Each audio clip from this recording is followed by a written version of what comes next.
Hello বন্ধুরা, তো দেখো সানডেতে আমরা গিয়েছিলাম একটা কাজের জায়গায়। তো শেষ ভিডিওটাই তোমাদের সাথে শেয়ার করছি। তো দেখো আমি রেডি হয়ে গিয়েছিলাম, মাম্মাও রেডি হয়ে গিয়েছিল। তারপর সেখানে পৌঁছেও গিয়েছিলাম। দেখো মাম্মার সাথে একটু ছোট করে ভিডিও ক্লিপ নিয়েছিলাম। আর বাইকের বাতাসের চুলগুলো পুরো খাড়া খাড়া হয়ে গিয়েছিল।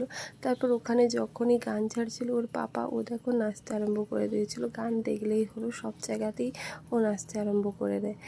তারপর দেখো এখানে কি কাজের জন্য এসেছিলাম, এখানে একটা শ্যুট হচ্ছিল, সেটার জন্যই আমরা এসেছিলাম। প্রথম থেকে শ্যুটটা ভালোই হচ্ছিল, তারপর ভাবলাম সবাই মিলে খাওয়া দাওয়াটা সেরে নিই। তো খাওয়া দাওয়ার জন্য এনেছিল বিরিয়ানিটা ভালোই ছিল মোটামুটি। তারপর বিরিয়ানি খেয়ে নিয়ে আবার ফটোশ্যুট শুরু হয়ে গিয়েছিল।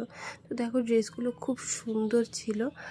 তারপর দেখো শুধু কারেন্ট যাচ্ছিল আর আসছিল ভালোভাবে, আর শ্যুটই করা যাচ্ছিল না।